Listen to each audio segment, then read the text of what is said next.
****. There comes a point in life when silence is no longer strength, it becomes suffering, and sometimes the most powerful thing you can do is not to endure, but to walk away.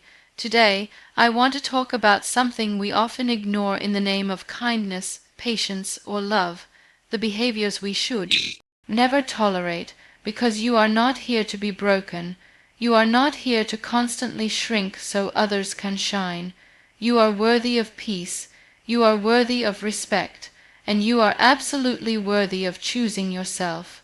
So let's talk about the 5 behaviors you must never, ever accept in your life, no matter who it comes from. Disrespect that disguises itself as honesty is one of the most dangerous behaviors we can encounter, because it often comes cloaked in good intentions. It sounds like truth. It looks like courage. It wears the mask of someone who says they just want to help you grow. But beneath the surface, it is an erosion of your spirit. There is a fine line between someone offering constructive feedback and someone using honesty as a weapon to belittle you. One heals, the other harms. You'll hear it in statements like, "I'm just being real with you," or "you're too sensitive." These phrases may sound harmless, even wise at times, but they often hide a deeper truth. Someone is trying to tear you down while appearing noble. Disguised disrespect creates confusion. It makes you question your self-worth. It forces you into a place where you begin to wonder if your boundaries are too strong, your feelings too fragile, or your expectations too high. But the truth is, there is nothing noble about honesty that humiliates. There is no strength in truth that bruises your soul. Disrespect, when camouflaged as brutal honesty, leaves you emotionally drained. It makes you feel small in rooms you were meant to stand tall in. It teaches you to lower your voice, to apologize for your existence, to carry guilt for simply asking to be treated with basic dignity. And the most painful part is that it often comes from people close to you, people whose words carry weight, people whose opinions you value. That's what makes it so hard to recognize. You start to accept it as normal. You begin to believe that maybe you deserve it, that maybe this is what tough love looks like. But real love never disrespects. Real love corrects gently. It speaks truth, but it does so with compassion. Real love builds you while it challenges you. When someone truly wants to help you grow, they don't have to raise their voice or tear you apart. They don't make you feel like a burden for struggling or wrong for hurting. They don't call you names and wrap it up as just being honest. Honesty without empathy is cruelty in disguise. Many of us, especially those who have grown up trying to please everyone, often tolerate this form of disguised disrespect because we fear being called dramatic, emotional, or too much. We minimize our pain, we rationalize their words. We say things like, "They didn't mean it," or "at least they're being honest with me." But truth without kindness is a sword that cuts too deep. And if you are always bleeding from someone's words, it is not honesty, it is harm. We need to recognize the difference between truth that guides and truth that wounds. And that difference lies in the intention behind the words. Are they speaking to lift you up, or are they aiming to keep you down? Are they correcting you out of love, or are they criticizing you to feel superior? It takes emotional maturity to notice these patterns, and it takes courage to call them out. When you accept this disguised disrespect for too long, it begins to shape your identity. You start doubting your talents, questioning your instincts, and silencing your own voice. You begin walking on eggshells, trying not to trigger more honesty. And slowly, you forget how it feels to be seen, heard, and respected. You live in a constant state of emotional defense, always bracing yourself for the next blow wrapped in blunt words. Manipulation masked as love is one of the most deceptive and damaging forms of emotional control. It doesn't show up as a threat or an insult. It walks into your life gently, wearing the face of care, attention, and affection. It tells you, I'm only doing this because I love you, or if you really loved me, you'd do this for me. At first, it feels like concern. It feels like deep connection, but slowly it starts to twist the meaning of love until you can no longer tell whether you're being cherished or controlled. This kind of manipulation often begins with small sacrifices that feel normal. You cancel plans because they say they'll miss you. You stop talking to a friend because they say that friend is a bad influence. You change the way you dress, the way you speak, the way you dream, because they suggest, ever so gently, that it's what's best for both of you. And in those moments, it feels like compromise. It feels like love is about adjusting, about blending into each other. But over time, you begin to notice that you are the only one changing. You are the only one losing pieces of yourself. The hardest part about manipulation disguised as love is that it doesn't look like abuse. It looks like protection. It looks like loyalty. The person controlling you doesn't scream or push. They persuade. They convince. They make you question your instincts. They make you feel guilty for having needs. They redefine love as obedience, and they reward compliance with affection. So you keep trying to be good. You keep trying to be enough. You keep trying to love harder, thinking that if you just prove your devotion, things will feel normal again. But true love never asks you to shrink. True love never makes you feel afraid of being yourself. When someone truly loves you, they celebrate your individuality. They don't mold you into a version that suits their preferences. They don't turn your love into a currency, trading kindness only when you behave the way they want. Manipulation in the name of love is not love. It is control. It is fear wrapped in the language of devotion. You may find yourself constantly questioning your feelings. Maybe I'm overreacting. Maybe I'm too sensitive. Maybe they're right, and I'm just not trying hard enough. That's what manipulation does. It makes you doubt your own voice. It isolates you emotionally even when you are physically close to someone. You begin to walk on invisible wires, carefully balancing your words, your choices, and your reactions. You're no longer living freely. You're surviving inside a performance where love becomes a stage act, scripted by someone else. Manipulative love thrives on guilt.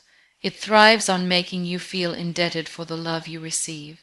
After all I've done for you, they'll say when you express your hurt or set a boundary. That phrase alone becomes a cage.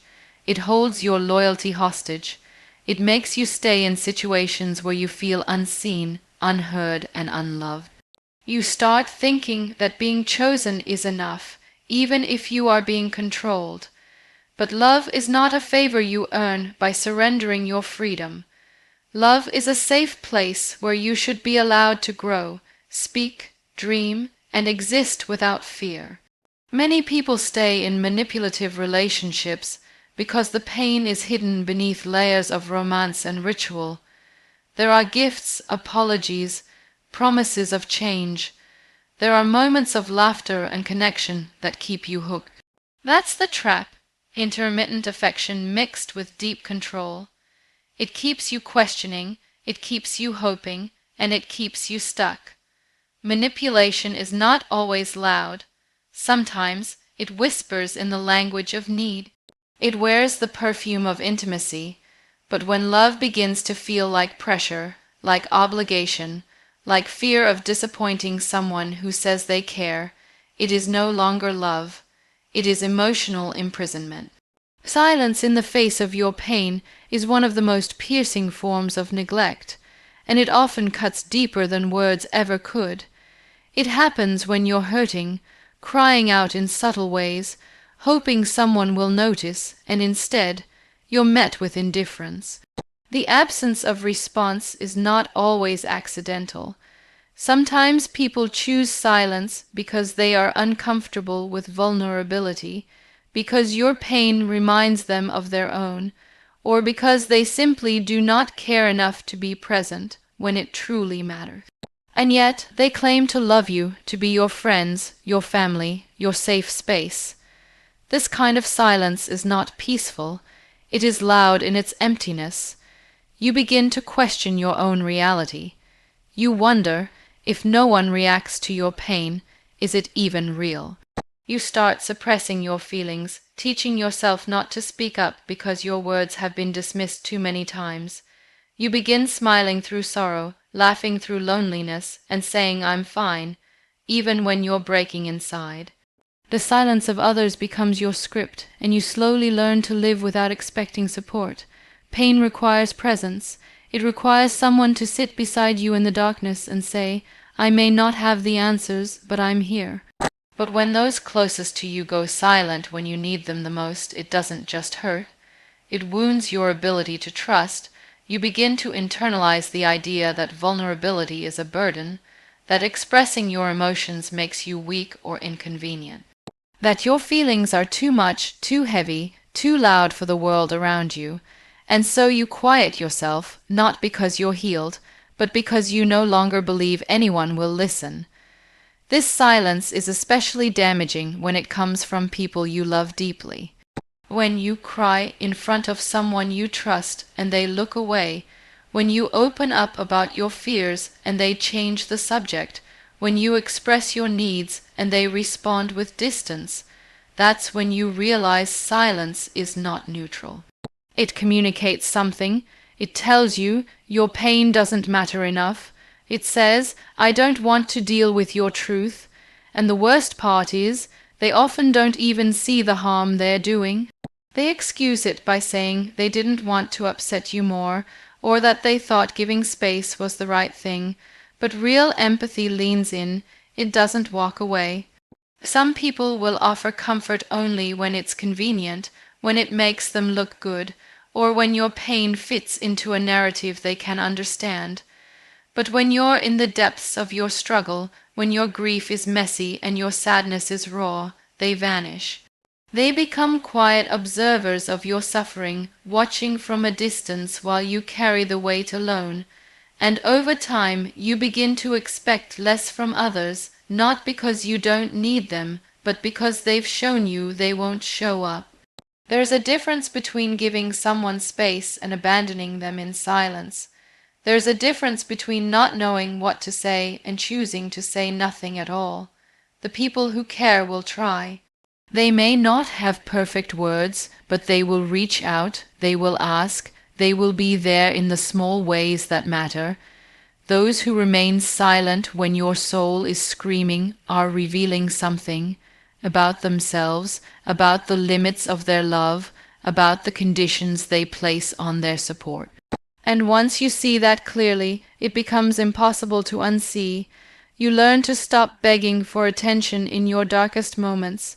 You learn to hold your own hand when no one else will. You learn that your healing cannot depend on the silence or support of those who lack the courage to sit with your truth. The silence around your pain becomes a lesson, a painful one, but a lesson nonetheless. Control that steals your voice is not always loud or obvious. Sometimes it's gentle, disguised as guidance, concern, or protection. It starts with someone offering advice, but soon that advice turns into decisions made on your behalf. It begins with suggestions, but those suggestions slowly become expectations. What you wear, how you speak, who you meet, what you believe, piece by piece, your identity is reshaped until your voice is no longer your own. You find yourself agreeing just to avoid conflict, staying silent to keep the peace, or pretending to be someone you're not so you don't disappoint the one who claims to love you. Control doesn't always come through shouting or threats. Sometimes it comes through subtle pressure, through guilt, through the fear of being judged, or through the constant need to explain yourself. You start monitoring your own words before they're spoken, filtering your thoughts through the lens of what will or won't be accepted. You live in a quiet state of self-censorship. You don't feel free to say what you think, to express how you feel, or to dream out loud. Your voice becomes a prisoner inside your own mind, locked away by the fear of rejection, ridicule, or retaliation. When someone tries to control you, they often convince you it's for your own good. They'll say things like, "I know what's best for you," or "You'll thank me later." They will justify their grip on your life as love, as wisdom, as protection. But love does not silence. Love does not suffocate. Love does not make you question your own choices, your own dreams, or your ability to make decisions. When someone's love feels more like surveillance, more like supervision, it is no longer love. It is ownership disguised as care. Control can also come from systems and patterns that have been normalized in families, relationships, and even cultures. You might be taught from a young age to obey without questioning, to follow rules without understanding why, to prioritize peace over honesty. In such environments, raising your voice feels like rebellion, and rebellion is labeled as disrespect. So you stay quiet, you shrink, you conform, and slowly your sense of self begins to erode. You forget what it feels like to speak your truth without fear. You forget the sound of your own voice when it's not edited for approval. People who seek control are often deeply afraid, afraid of losing power, afraid of unpredictability, afraid of being exposed. So they try to shape others to fit their version of safety. But your life is not a canvas for someone else to paint on. Your thoughts, your choices, your opinions, they matter. And when those are constantly being overwritten by someone else's preferences, you begin to lose the essence of who you are. You become a reflection of someone else's fears instead of a representation of your own truth. In environments where control is the norm, even asking a question can feel dangerous. You hesitate before you speak. You double-check your tone. You feel the need to apologize for simply expressing how you feel. That's what control does. It makes you believe that your voice is a problem, that your authenticity is a threat. But no one has the right to rewrite your narrative. No one has the right to mute your soul just because it makes them uncomfortable. You were not born to be a puppet pulled by invisible strings. You were not created to live quietly in someone else's shadow. Your voice was given to you for a reason, not just to speak, but to be heard. And any environment, relationship, or system that consistently silences you, even in the name of love or peace, is not honoring who you are. It is molding you into someone you were never meant to be. Control may wear the mask of love, but love never requires you to disappear to make someone else feel whole. Neglect that drains your spirit doesn't always look like cruelty. Sometimes it looks like absence in moments where presence is needed the most. It looks like someone who forgets the little things that matter to you, someone who only shows up when it's convenient, someone who remembers you only when they need something. It's the kind of pain that isn't loud, but heavy. It doesn't shout, but it echoes. It leaves you questioning your worth, not because someone hurt you directly, but because they failed to show up in ways that count. You begin to feel invisible, not because you're hard to love, but because someone stopped trying to see you. This kind of neglect is subtle. It creeps into your life slowly. At first, you make excuses for the missed calls, the forgotten promises, the emotional distance. You tell yourself they're busy, that they have their own struggles, that you're asking for too much. You silence your own needs to keep the peace. But over time, the silence becomes louder than words. The empty spaces grow. The lack of effort becomes a pattern, and what once felt like love begins to feel like loneliness shared with another person. Neglect is not just about what someone does, it's about what they consistently fail to do. It's not about grand gestures or dramatic betrayals. It's about the absence of consistency, the absence of care, the absence of real presence. You begin to carry emotional weight alone. You become your own support system, not because you're strong, but because you've learned that depending on someone else will only lead to disappointment. And that burden, that constant need to be okay on your own, drains your spirit more than words can express. Neglect in relationships creates confusion. It teaches you to normalize emotional starvation. You start to believe that love doesn't include being seen or heard. You begin to measure your value by how much you can endure without breaking. You try harder, give more, speak louder, hoping they'll finally notice. But their indifference becomes the answer you didn't want to see. You realize that love without effort is not love, that someone being physically close means nothing when their heart is far away. And you slowly begin to accept that presence without attention is another form of absence. This kind of neglect can come from people who genuinely believe they care, but love is not a feeling, it's an action. It's in the check-ins, the little affirmations, the way someone listens without distraction.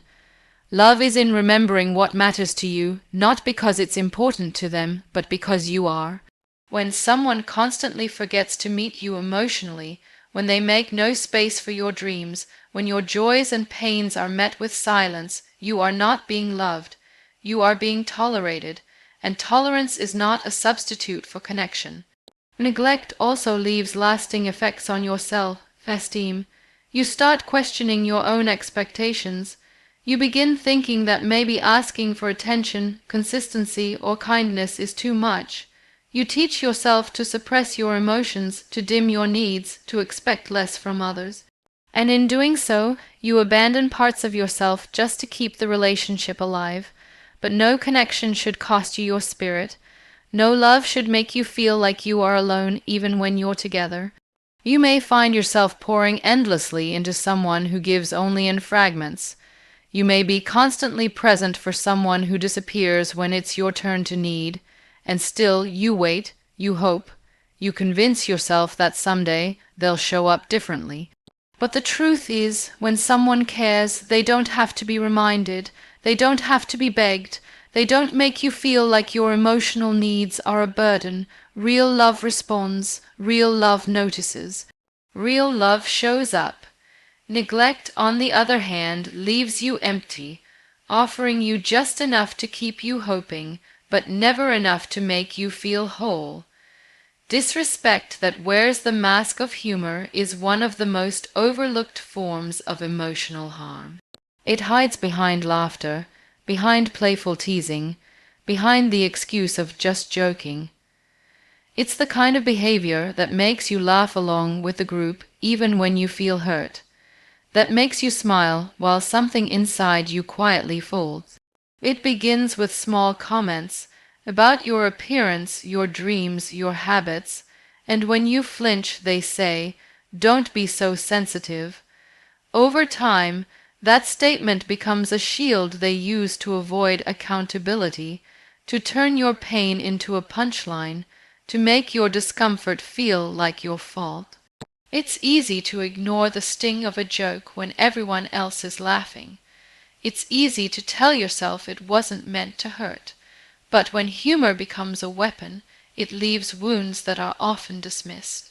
These jokes are not random. They're often rooted in truth, in criticism that the speaker doesn't have the courage to express directly. So instead, they wrap it in sarcasm and smiles. They take something that matters to you and make it small, make it funny, make it disposable in front of others. And when you express your discomfort, you're told you're overreacting, that you can't take a joke, that you need to lighten up. What makes this kind of disrespect especially harmful is the way it confuses you. You start second, guessing your emotions. You start wondering if you're being too emotional, if maybe they didn't mean it that way. But deep down, you know the difference between laughter that includes you and laughter that targets you. You know the difference between playful teasing and veiled cruelty, and yet, because the world often dismisses these moments as harmless, you begin to doubt yourself, to silence yourself, to tolerate what slowly chips away at your confidence. This pattern doesn't just happen in personal relationships. It happens in workplaces, in families, in friendships. The person making the joke might say they love you, that they admire you, that they only tease you because they feel close to you. But love does not mock. Love does not belittle. Love does not stand on your insecurities to get a laugh. When someone continues to cross your boundaries under the disguise of humor, they are showing you that your feelings come second to their entertainment or ego, that your dignity is negotiable so long as it keeps the mood light. Over time, you begin to adapt. You learn how to play along. You laugh even when it hurts. You brush it off even when it stings. You stop bringing up things that are important to you, afraid they'll become the next joke. You edit yourself, not because you want to, but because you're tired of being the target. And as this continues, you begin to disappear behind the version of yourself that is palatable, agreeable, and safe from ridicule. You begin to measure your words carefully, to shrink your presence, to avoid becoming the subject of someone else's fun. Disrespect that hides in humor also gives people an easy escape. When confronted, they don't have to take responsibility. They just dismiss it. They shift the focus onto you, accusing you of not having a sense of humor or being too sensitive. This deflection is designed to make you question your reality, to make you feel isolated in your response. But recognizing disrespect, even when it's wrapped in laughter, is not a sign of weakness. It's a sign of awareness. It's a signal from within that says, "This doesn't feel right," and no amount of laughter should drown out that voice. Respect is not optional in relationships that are built on love, care, or trust. And when someone repeatedly disrespects you through jokes, through sarcasm, through comments that sting but are dismissed as humor, they are not joking. They are communicating something deeper. And what they're saying is that your comfort is secondary, your boundaries are flexible, your dignity is optional if it stands in the way of a laugh. And once you begin to see that pattern clearly, you can no longer pretend it's harmless or ignore the way it makes you feel small. You were not born to live a life of silent suffering, tolerating behaviors that diminish your worth, silence your voice, or drain your spirit. Every time you accept disrespect, neglect, or control in the name of peace, love, or loyalty, you teach the world how to treat you. And eventually, those small compromises begin to define the shape of your life. They shape how you walk into rooms, how you speak your truth, how you see yourself in the mirror. But the truth is, you were never meant to shrink in order to be accepted. You were meant to rise in the fullness of who you are, unapologetically, courageously, and boldly. It's time to remember that your life is too precious to be handed over to people who don't honor your presence. Your energy is too sacred to be wasted on those who can't see your value, and your voice is too important to be silenced for the comfort of others. Whether it's the friend who jokes at your expense, the partner who withdraws in your moments of need, or the people who try to mold you into someone you're not. These are not just small issues. They are reflections of a deeper truth that not everything deserves space in your life. Boundaries are not walls to keep people out. They are doors to protect what's inside. And when you begin to set them, you don't push love away.